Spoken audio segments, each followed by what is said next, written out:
이번 시간에는 491쪽, 자, 70회 부가세 4번 문제입니다. 대손세 공제 신고서 작성자의 부가가치세 신고서 작성 문제인데요. 전자세금계산서 24년 10월 1일 것이 그림에 나타나 있고요. 자료 설명을 보면은 주식회사 영의 샴푸와의 거래 내역으로 25년 6월 5일 날 어음에 대한 부도 확인을 받았다. 자, 작년 10월 1일 날 외상으로 우리가 상품을 팔은 모양입니다. 근데, 어음을 받은 모양이네요. 그런데 그 어음이 25년 올해 6월 5일 날 어음에 대한 부도 확인을 받았습니다. 이와 관련하여 이기 부가세 확정 신고 시 대손세 공제 신청을 하려고 한다. 이런. 자, 그러면 어음이 부도가 나서 6개월이 지났나 한번 볼까요? 25년 6월 5일 날 부도가 났으면 2기 확정이면은 10, 11, 12, 12월 전에 6개월이 돼야 되는데 6개월 넘었죠? 6월 5일이니까 7, 8, 9, 10, 11, 12. 12월 6일이면은 이제 대손이 확정되는 그런 날이 되겠습니다. 자료에 대한 대손 요건을 판단하여 이기 부가가치세 확정 신고 기간에 대손세 공제 신고서를 작성하라. 자, 대손세 공제 신고서 먼저 작성하라는 수행을 하겠습니다.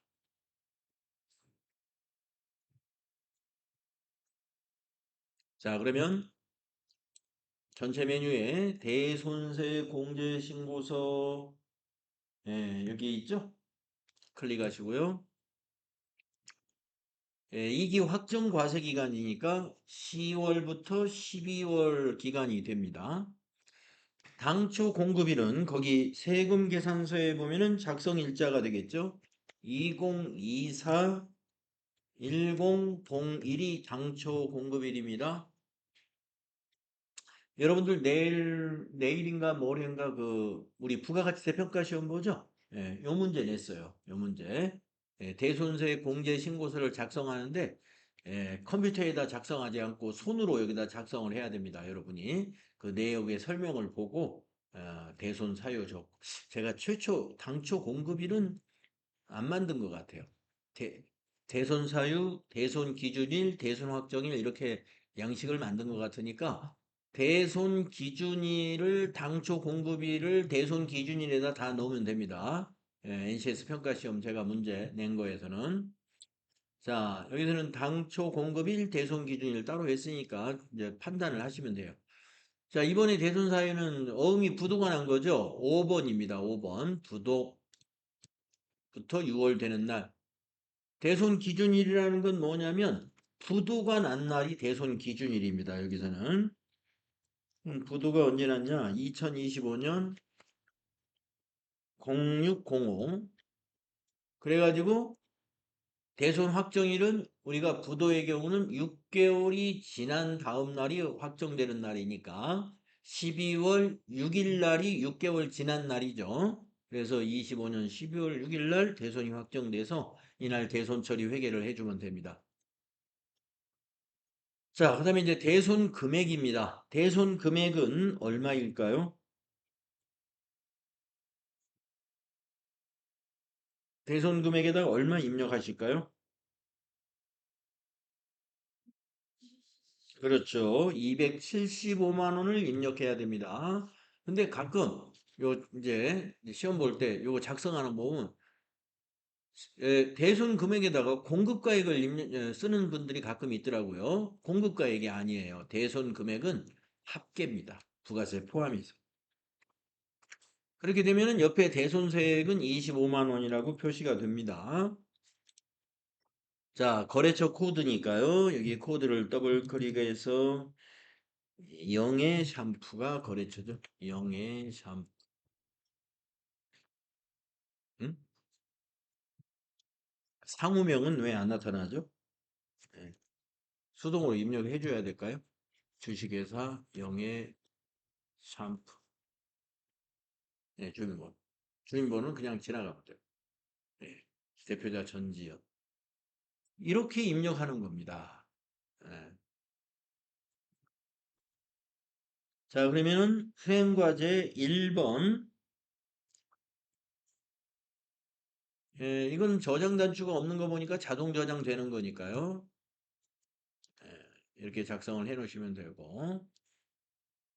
대손수익 25만 원 잘 확인하시고. 다음 수행과제 2번을 보겠습니다. 대손세액 및 전자신고 세액공제를 반영하여 제2기 부가가치세 확정신고서를 작성하시오. 2기 부가가치세 확정신고서를 홈택스에서 전자신고하여 전자신고 세액공제 10,000원을 공제받기로 한다. 그랬으니까 거기 18번에다가 10,000원이 나타나도록 해서 저장을 해줘야 됩니다. 그리고 대손세 공제는 자동으로 반영이 됐을 거예요. 가서 확인해 보겠습니다. 자, 전체 메뉴에 부가가치세 신고서로 가가지고 기간을 2기 확정이니까 10월부터 12월로 기간을 입력해서 정기신고에서 작성을 하고 나면 대손세액 공제는 여기 8번에 마이너스 25만 원. 예, 아까 우리가 그 수행 1번을 한 그 부속 서류에서 일로 넘어온 거고, 그 다음에 10,000원을 반영하라고 한 것이 여기 18번의 세액란입니다. 그 밖에 경감 공제세, 여기 세액란을 더블 클릭해서 전자신고 및 전자고지 세액공제 54번에 있죠. 여기다가 10,000원을 입력해 줘야 돼요. 엔터. 그리고 닫아보세요. 그러면 여기 18번에 10,000원이 반영돼 가지고 이 차감세, 납부할 세액에서 10,000원이 빠지게 됩니다. 이것이 2번이죠.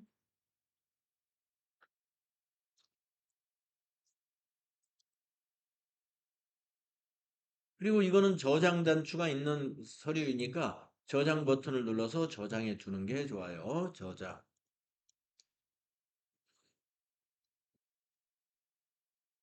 자, 부가가치세 신고서 작성하라는 문제 했고요. 이제 세 번째 문제입니다.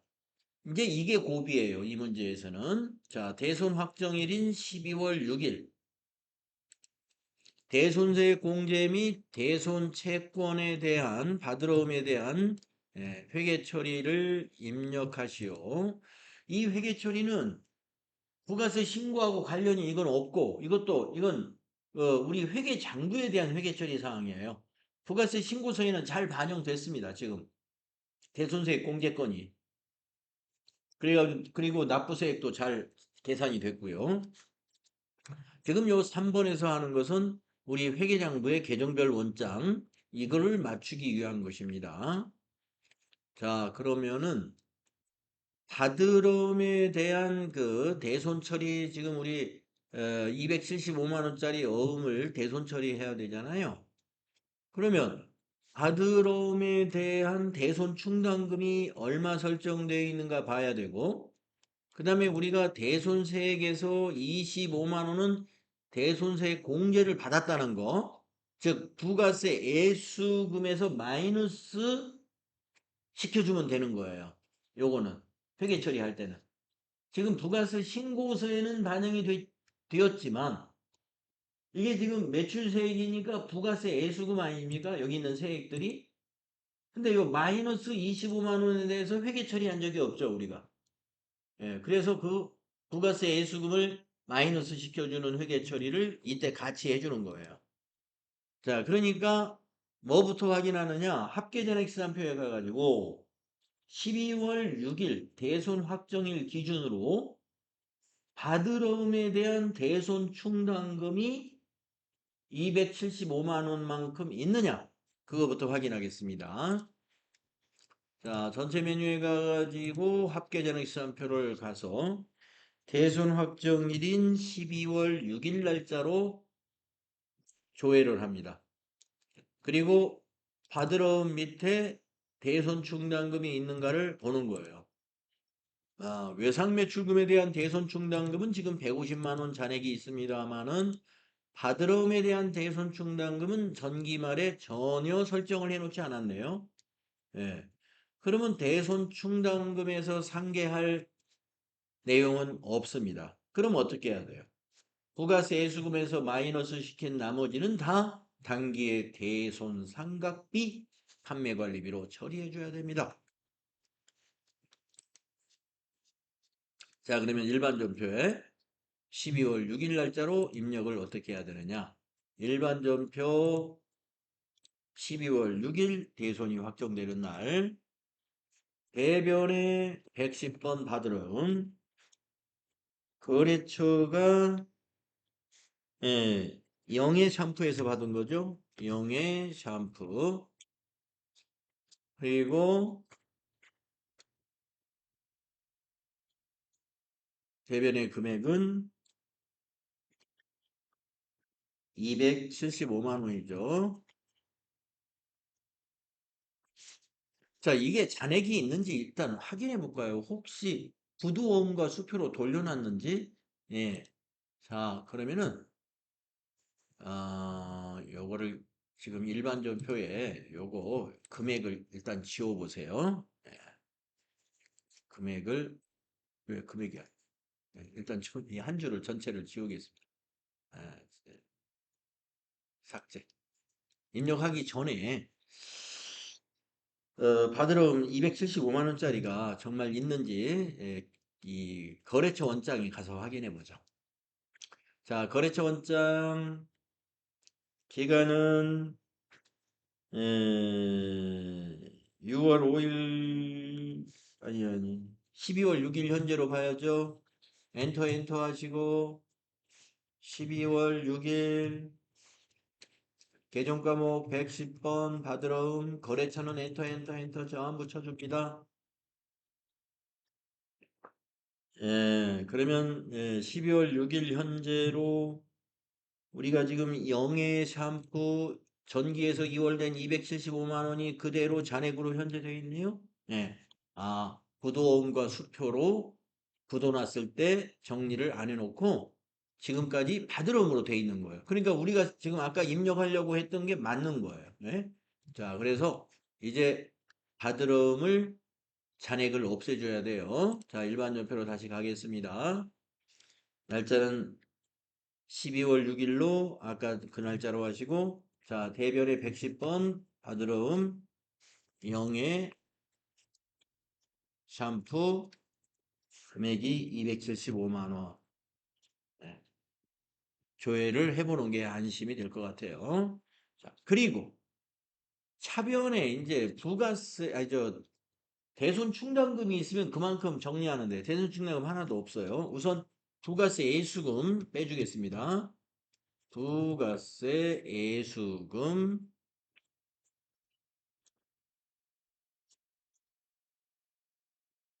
확인 차변에 아까 우리가 25만 원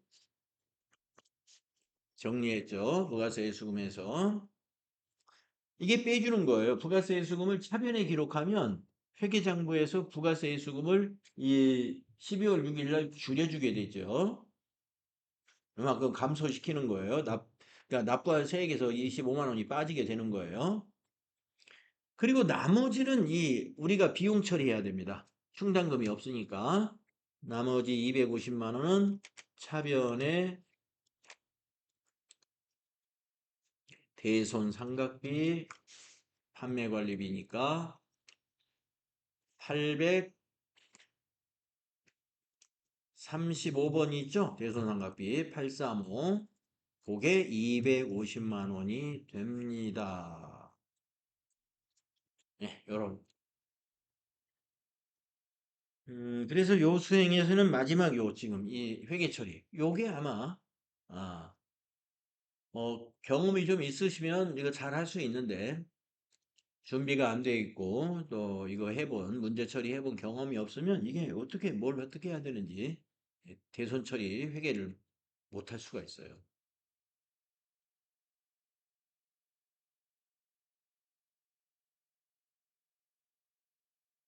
네. 자, 그래서 70회 3, 4번. 예, 지금 그 중에서 4번이 대손수의 공제신고도 작성자의 부가가치세 신고도 작성인데 비교적 쉽게 낸 겁니다. 예. 문제의 양을 좀 많이 줄였어요. 자, 그래서 무난히 웬만큼 준비하신 분은 다 할 수가 있겠습니다.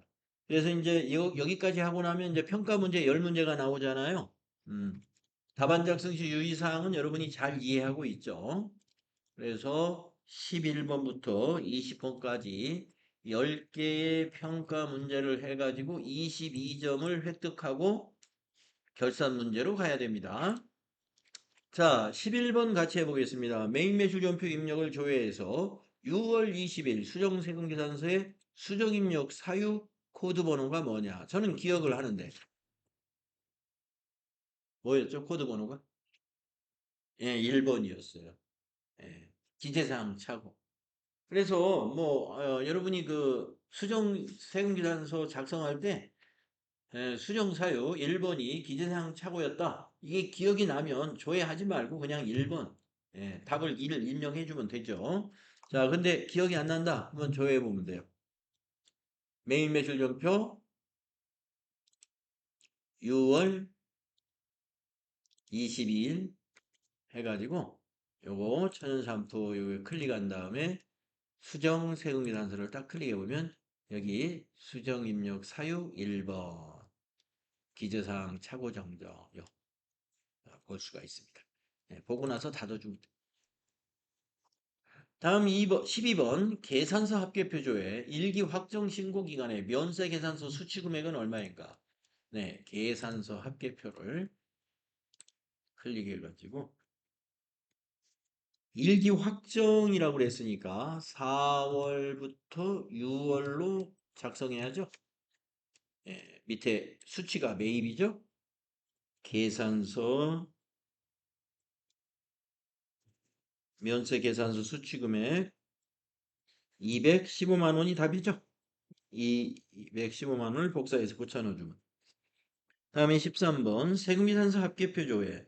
자, 이제 닫을 거 좀 닫고 세금계산서 합계표를 조회합니다. 일기 확정. 그러면 4월부터 또 6월이죠. 일기 확정 신고 기간에 매출 전자 세금계산서 발급 매수는 총 몇 매인가? 매출 전자 매수 35가 답이죠. 35. 다음 14번 매입세액 불공제 내역 조회. 자, 매입세액 불공제 내역 아까 작성했던 거죠.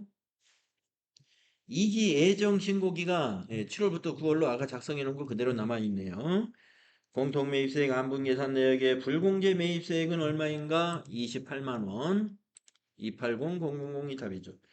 다음 15번 부가가치세 신고서 조회. 그러면 부가가치세 신고서로 갑니다. 2기 예정 그러면 7월부터 9월 거 아까 저장해 놓은 거 있어요. 7월부터 9월로 기간 입력하시고 엔터 하시면 불러오겠느냐 물어보면 예 하면은 우리가 아까 답안 확인한 다음에 저장한 거 있습니다.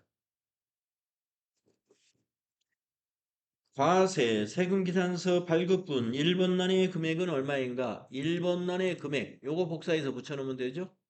309 600 000이네요. 다음 16번 부가가치세 신고서입니다. 2기 예정 기간 똑같습니다. 고정자산 매입 11번란의 금액은 얼마인가? 11번란의 금액 요거 복사해서 붙여놓으면 되죠.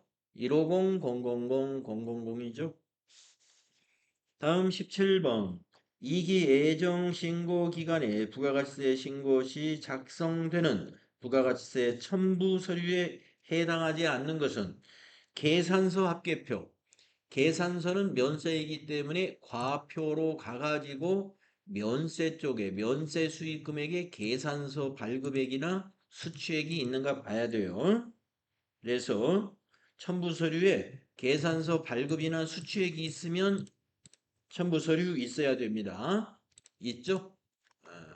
1번은 있는 거고 2번 건물 등 감가상각자산 취득 명세서는 부가가치세 신고서에 고정자산 매입이 있으면 이거 있어야 되는 거예요. 건물은 감가상각자산 취득명세서 제출해야 되고 그 다음에 수출실적명세서 이거는 영세에 기타의 자료가 있어야 수출실적명세서에 해당되는 건 영세의 기타에 해당되는 거죠. 직접 수출 16번. 근데 없죠. 답은 3번이 되겠습니다. 공제받지 못할 매입세액 명세서는 여기 16번의 데이터가 있으면 공제받지 못할 매입세액 명세서를 제출을 해야 되죠. 그래서 여기서는 해당하지 않는 게 3번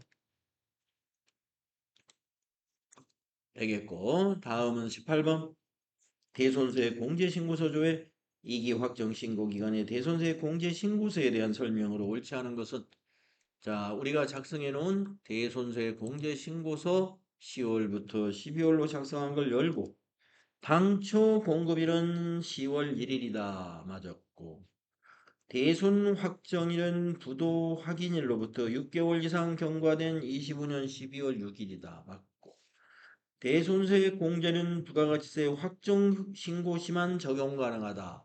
맞습니다. 대손수의 공제는 확정 신고 때만 하는 거예요. 대손 금액으로 입력할 금액은 250만 원이다. 예, 제가 아까 자꾸 실수한다고 그랬죠, 여러분들. 대손 금액에 입력할 금액은 부가세 포함해서 입력해야 돼요. 250이 아니라 275만 원이다. 예, 답은 4번.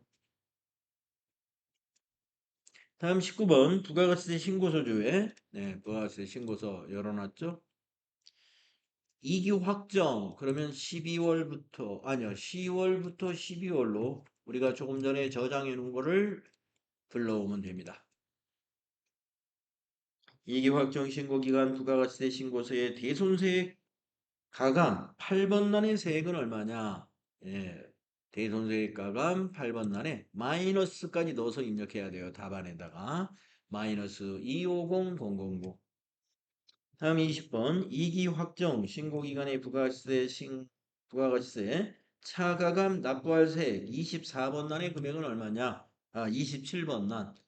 요 금액은 복사가 안 되니까 여기 있는 금액 여기 위에 있는 차감세를 클릭해서 컨트롤 C 해가지고 답지에다가 컨트롤 V 해주세요. 202580002 이렇게 10문제를 합니다. 부가세 수행이 끝난 다음에 그리고 이제 결산을 하게 돼요. 결산은 두 문제밖에 안 나오죠, 보통. 자, 수동 결산 하나 문제 나왔고, 그 다음에 밑에 자동 결산 하나 나왔고, 이렇게 보통 두 개인데, 자동 결산에서 두 개를 냈군요. 1, 2번. 하여튼 뭐 많지는 않아요. 자, 수동 결산은 장기 차입금에 대한 유동성 대체 분계를 냈습니다. 2025년 기말 현재 장기 차입금 은행별 잔액 내역이다. 장기 차입금에 대한 결산 정리 분계를 일반 전표에 입력하시오. 이건 우리가 유동성 대체 분계라고 하죠. 그러면 장기 차입금 중에서 유동부채로 전환돼야 될 건을 여기서 체크를 해냅니다. 자, 우리은행 거 먼저 보겠습니다. 비고를 보니까 만기가 내년 4월 30일이며 만기일에 원금으로 일시상환한다. 요건 유동성 부채, 유동부채로 대체시켜야 됩니다. 지금은 현재 장기차입금으로 되어 있으니까 이번 결산 때는 유동성 장기부채로 바꿔줘야죠. 예. 그래요? 지금 풀고 있는 요 문제, 한번 볼까요? 494쪽에 수동결산 연도수정 우리은행 만기일은 26년 4월 30일이며 신한은행의 만기일은 26년 2월 28일이다. 그렇게 돼 있는데 지금? 수정 후가 있군요. 우리은행 만기일은 27년 4월 30일. 27년인가요? 네. 그러면 요거 해당 안 됩니다. 왜 그러냐면은 1년 4개월 남았기 때문에 장기차입금 비유동부채로 그대로 둬야 돼요. 그 다음에 아까 이거 예, 신한은행 거는 27년이네요. 신한은행 거도. 이것도 27년이면은, 예, 1년 2개월 남았으니까 이것도 해당이 안 됩니다. 그러면 가운데 있는 것은, 5천만 원짜리 국민은행 거, 26년 6월 30일, 5년간 원금을 균등 분할 상환한다. 하하. 그러면 26년, 즉 앞으로 6개월 후에 한 번 5분의 1을 낸다는 거죠. 그러면 5천만 원 중에서 1천만 원만 유동성 대체 분괴를 해줘야 돼요. 나머지 4천만 원은 계속 장기차 입금으로 놔두는 겁니다. 네. 자, 그래서 오류 수정에 의해서 우리가 우리은행하고 신한은행은 일단 만기일이 27년도예요. 그래서 2027년에 원금을 상환하는 것으로 되어 있으므로 다 1년 이후에 상환하니까 유동성 대체분기에 해당이 안 되고 가운데 있는 국민은행 것이 해당이 되는데 이것은 일시에 상환하는 것이 아니라 내년 6월 30일부터 5년간 원금을 균등 분할 상환한다. 그러면 1천만 원을 6월 30일 날 상환한다 이거죠. 나머지 4천만 원은 그 다음 해로 넘어가겠습니다. 자, 그래서 1천만 원에 대한 거 12월 31일 일반 전표에다 입력합시다. 자, 일반 전표에 날짜를 12월 31일로 해주시고요. 사변의 장기 차입금 293, 국민은행 차입금 금액은 1천만 원만 해당이 됩니다. 대변에 유동으로 입력해 주세요. 유동성 장기부채 거래처 똑같이 국민은행 차입금 똑같은 코드로 해줘야 됩니다. 그리고 1천만 원만 입력합니다. 제가 책도 고쳐놔야 되겠네요. 요게 2027년. 이것도 2027년인데.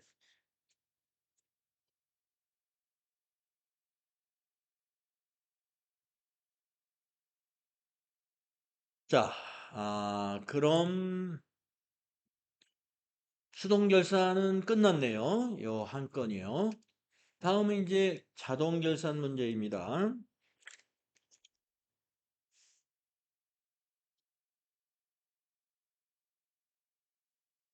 자, 자동 결산은 1번을 보시면 당기 법인세 등 1,800만 원을 계상하려고 한다. 법인세 중간 애납세액 및 원천징수 세액이 선납세금 계정에 계상되어 있다.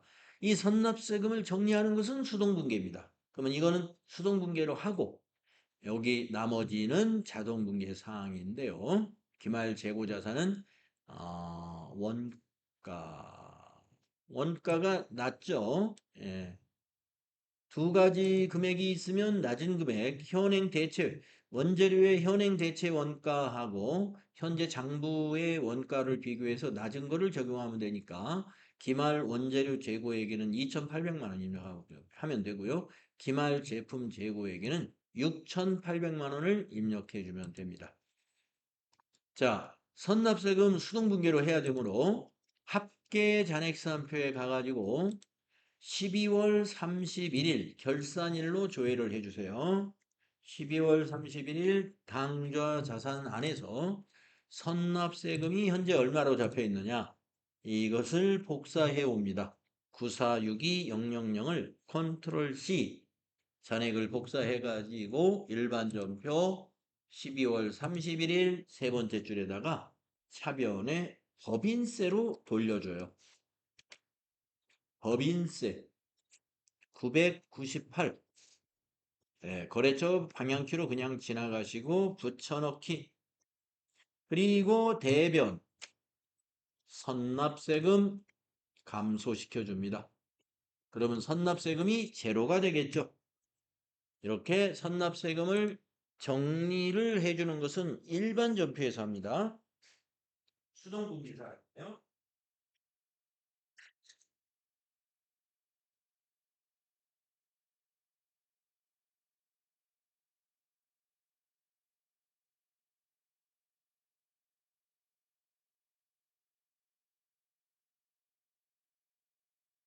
알겠죠? 그런 다음에 이제 자동 결산을 하러 가야 되죠? 그러면 자동 결산을 위해서 전체 메뉴에 가셔가지고 결산 자료 입력 들어갑니다.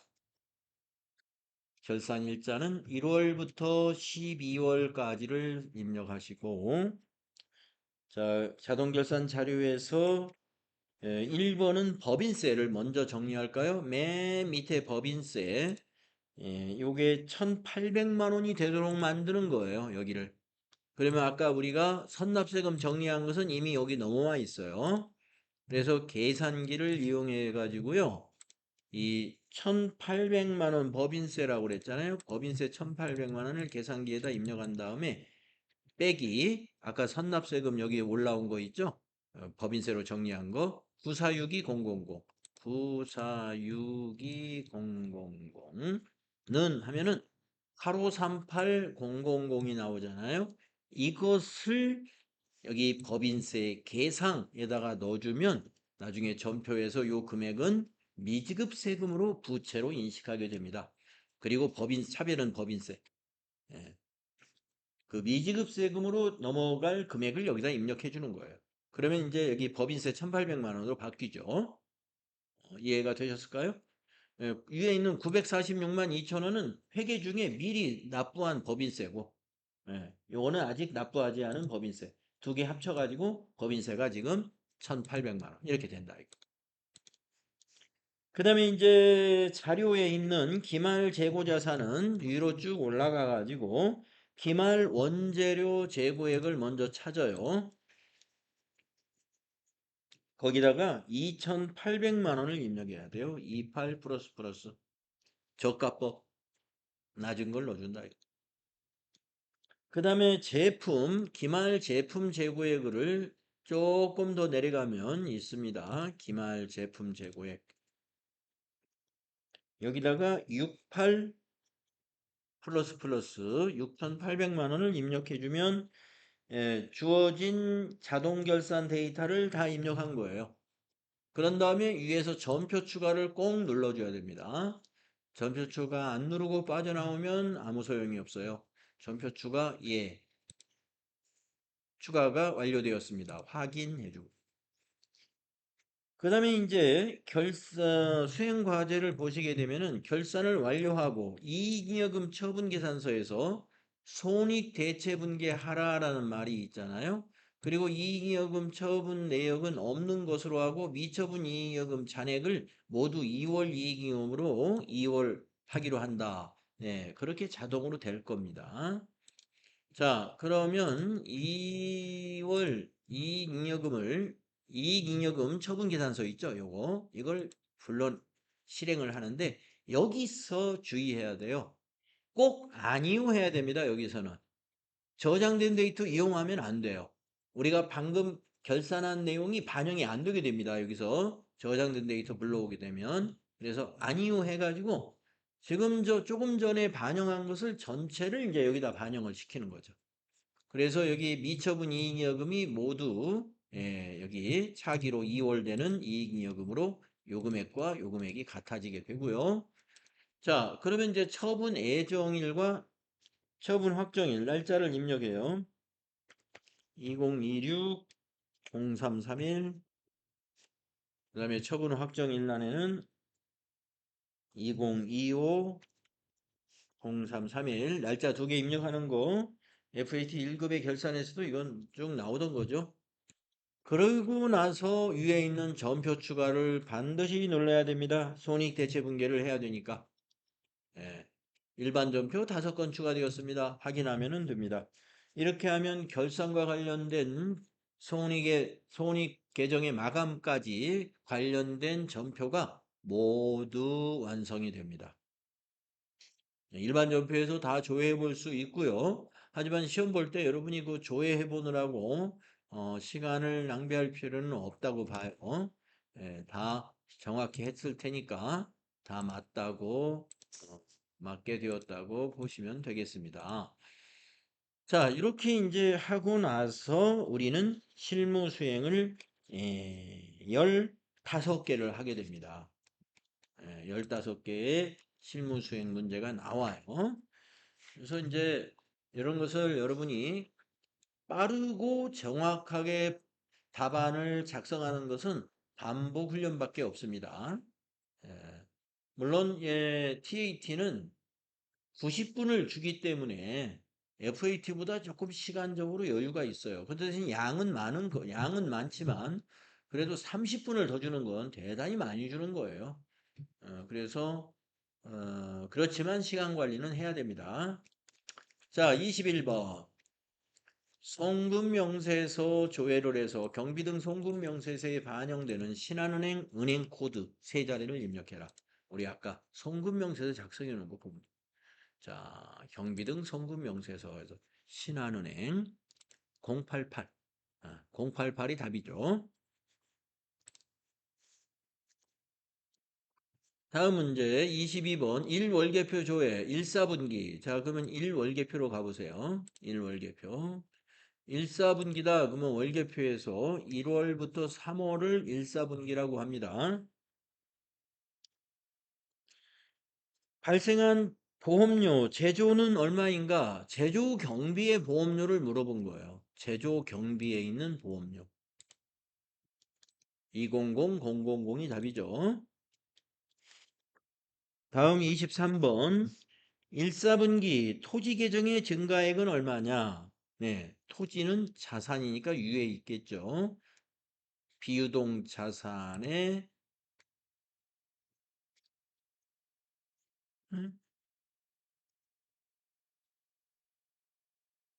유형자산의 토지. 네. 65, 500, 000이 답이죠. 그 다음 또 2사분기 거를 물어보니까 기간을 4월부터 6월을 2사분기라 그럽니다. 4월부터 6월로 제조경비 총액은 얼마인가? 네, 또 내려가면 제조경비라고 있죠? 네, 총액은 이거죠. 80, 50, 000을 답안에 입력해 줘야 돼요. 그 다음에 25번 거래처 원장을 조회하라. 네, 그러면 거래처 원장 열어가지고요. 6월 말이면은 앞에 날짜는 그냥 엔터로 지나가시고 뒤에 날짜만 6월로 입력을 잘 해주세요. 외상매출금이면 계정 과목에서 108번이라고 넣어주고 거래처에서는 엔터를 모두 쳐서 모든 거래처가 보이게 하고 03170 03270 코드 순이니까 모발 잔액을 물어본 거죠. 맞았고 03180 맞았고 03190 맞았고 03200 틀렸죠. 답이 4번이 되겠네요. 이런 문제는 답안에 있는 보기를 마우스로 클릭해주면 답안이 작성된다고 그랬죠. 다음 26번 거래처 원장 9월 말 국민은행 잔액. 자, 거래처 원장 뒤에 날짜를 9월로 바꿔줘요. 그리고 103번 해야 보통예금이죠. 엔터를 계속 쳐요. 자, 국민은행 잔액 얼마냐 그랬죠? 이걸 복사해서 답안에 붙여놓으면 됩니다. 52190-400 195400. 그 다음에 27번은 손익계산서 조회 문제죠. 손익계산서 실행해가지고 단기 손익계산서의 대손상각비는 얼마인가? 12월로 해야 단기 거에 나오죠. 판매관리비에 대손상각비 있을 거예요. 대손상각비 2500000이죠. 그 다음에 28번 합계전액시산표 조회 3월 말 투자자산의 잔액은 얼마냐? 합계전액시산표를 3월로 작성합니다. 투자자산 하면은 재고자산 밑에 유형자산의 위에 투자자산이 있습니다. 합계는 이거죠. 3962000. 다음 합계전액 시간표 4월 말. 네, 그러면 여기를 또 4월로 바꿔요. 미지급금은 유동부채니까 유동부채로 내려가서 찾습니다. 유동부채의 미지급금 대변의 잔액이 있죠. 4909500을 답안에 입력하시면 됩니다. 복사해서 붙여넣을 수 있네요. 재무상태표 조회입니다. 재무상태표를 딱 열고 6월 말이라고 그랬으니까 6 엔터를 쳐요. 선수금의 잔액은 얼마냐 그랬습니다. 네, 선수금은 부채잖아요. 그래서 유동부채에서 선수금 잔액이 9254000을 복사해서 붙여넣으시면 되고, 재무상태표 조회 9월 말, 그러면 재무상태표를 또 9월로 고치고, 차량 운반구 장부 금액은 얼마인가? 유동자산으로 내려가서 차량 운반구의 장부 금액이라는 건 이 숫자죠. 5528000을 복사해서 붙여놓으면 돼요. 또 재무상태표 12월 말 기말 원재료 금액은 얼마이냐? 12월로 입력을 해서 재고자산의 원재료가 기말 원재료입니다. 재고자산의 원재료 2800000이 답이 되죠. 또 재무상태표 12월 말 미지급 세금의 잔액은 얼마냐? 미지급 세금은 유동부채로 내려가야죠. 미지급 세금은 5380000. 우리 조금 전에 그 결산할 때 법인세 미지급 세금분 그것도 여기에 반영된 거예요. 그것이 반영된 것 같습니다. 그 숫자하고 똑같은 것 같네요. 8538000. 다음에 34번 재무상태표 12월 말 장기차입금의 잔액은 12월로 비유동부채가 장기차입금이죠. 비유동부채의 장기차입금 8천만 원. 네, 이건 이제 아까 우리 결산해서 장기차입금을 유동성 대체분계한 거 그게 틀리면 이게 틀려지잖아요. 답이 8천만 원이 답이고, 다음에 35번 재무상태표 조회 12월 말 미처분 이익여금의 잔액은 얼마냐? 밑으로 쭉 내려가서 자본에 있는 미처분 이익여금 568277 답이 1번에 있죠. 이런 문제는 마우스로 1번을 클릭해주면 답안이 작성이 됐다. 이렇게. 앞으로는 여러분이 이 조회하는 것은 이제 여러분이 스스로 한번 해봐가지고 10개 답안을 찾는데 내가 시간이 얼마나 소요되고 또 요 15개 답안을 찾는 데는 얼마만큼 몇 분이 걸리는지를 체크해 보는 거 해보세요. 다음 회차부터는. 네. 그러면 이제 근로소득 관리만 남았어요. 70회는. 그러면 이건 근로소득 관리는 쉬었다가 하는 게 좋을 것 같습니다. 쉬었다가 다음 시간에 근로소득 관리를 해보도록 하죠.